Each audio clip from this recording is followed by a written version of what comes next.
प्रातः काल स्नान करके रामायण जी का पूजन करिए और पूजन करने के बाद रामायण जी की एक चौपाई को पढ़िए और मन में कामना लेकर के कि प्रभु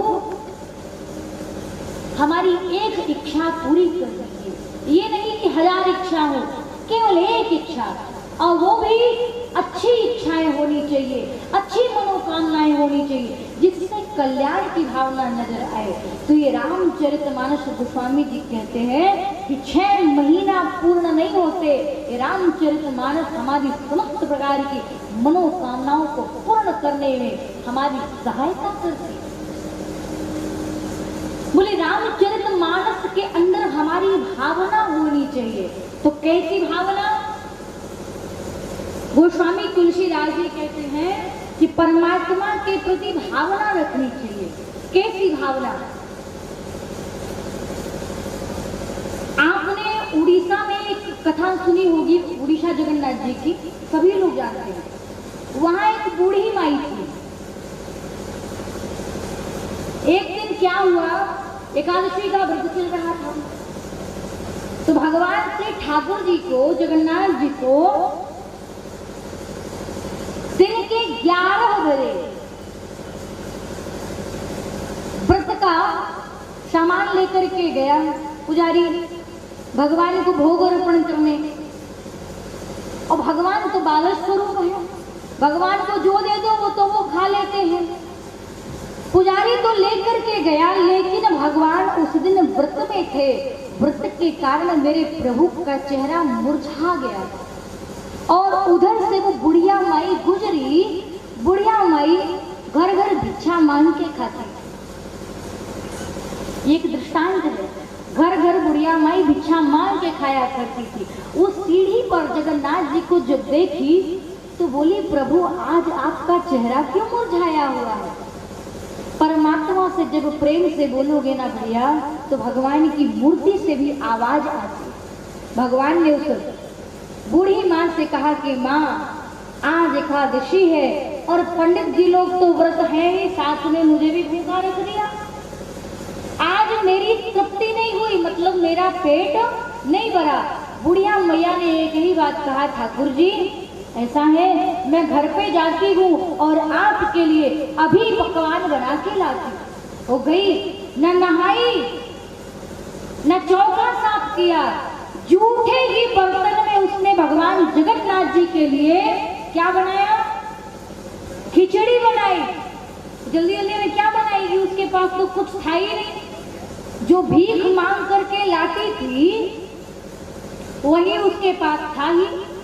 वो बुढ़िया माई ठाकुर जी से बोली कि प्रभु इतने समय पर मेरा भोजन तैयार हो जाएगा और आप खाने आ जाना। भगवान की भावना समझते थे।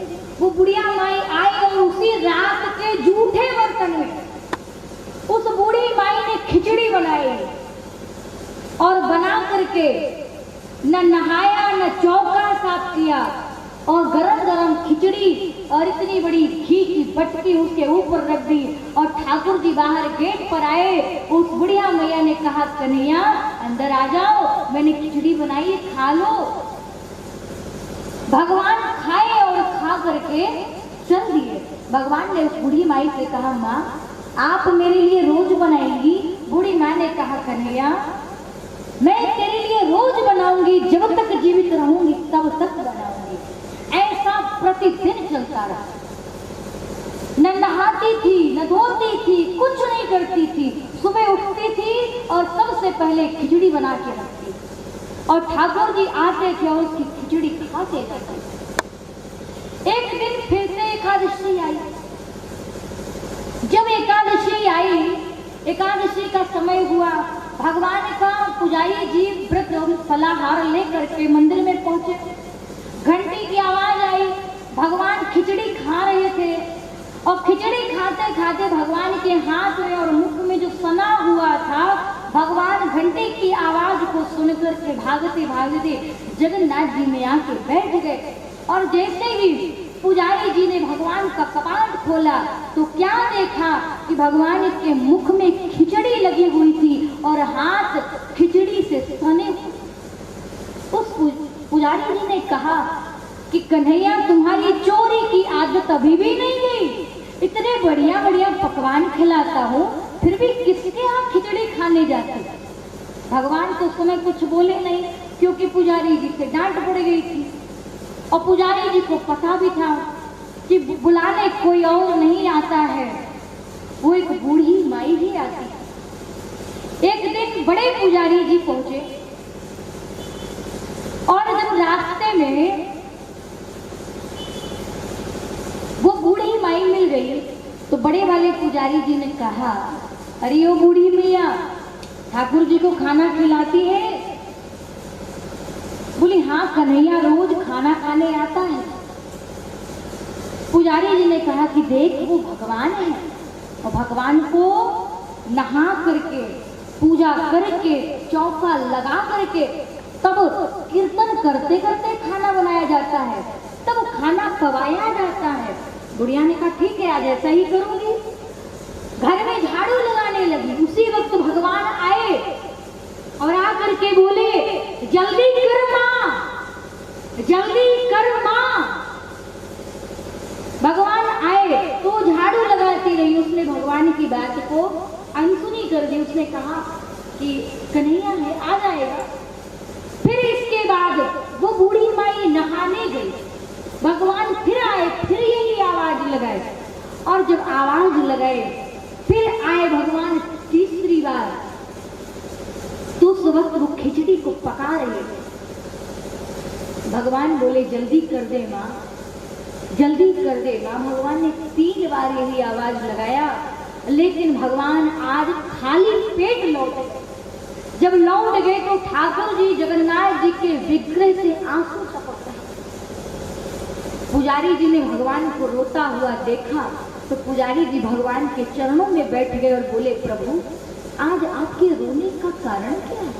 भगवान बोले, ये ज्ञानी पंडित आकर के न जाने मेरी माई को क्या क्या समझा गया, आज मैं भूखा रह गया। उन पुजारी जी को बुलाया गया, बड़े पुजारी जी को। भगवान ने आदेश दिया कि जाकर के मेरी माँ से बोल दे, वो जैसी थी मैं उसे वैसे ही प्राप्त करना चाहता हूँ। अरे उसकी तो भावना थी, वो मुझे अपना लल्ला मानती थी, वो मुझे अपना बेटा मानती थी, वो मुझे अपना भगवान नहीं मानती थी। अरे माँ के लिए बच्चा यदि आधी रात में भी कह दे कि माँ मुझे आलू के पराठे खाने हैं, तो माँ अपना नींद छोड़ करके आलू के पराठे ही बना के देंगे। ये माँ की ममता। भगवान ने आदेश दिया, कर्माबाई, उसका नाम कर्माबाई पड़ गया क्योंकि भगवान आते थे बोलते थे जल्दी कर्मा, जल्दी कर्मा, जल्दी कर्मा, इसीलिए उसका नाम कर्माबाई पड़ गया। और आज भी एकादशी के दिन कर्माबाई की खिचड़ी पंडित लोग ठाकुर जी के सामने रखते हैं और कहते हैं, प्रभु ये कर्माबाई के भोग को स्वीकार करो और मेरे ठाकुर जी इस कर्माबाई के खिचड़ी को एकादशी वाले दिन भी ग्रहण करते हैं, जो कि शास्त्र इस बात को कहता है कि एकादशी के दिन चावल खाना बहुत बड़ा पाप होता है। लेकिन जगन्नाथ जी ने इसको पाप नहीं मानते, इसको प्रसाद मानते। ये क्या हुई? भावना हुई। इसे कहते हैं भावना। जी की रही भावना, जैसी प्रभु मुँह रस तीन देखी तैसी। गोस्वामी तुलसीदास जी कहते हैं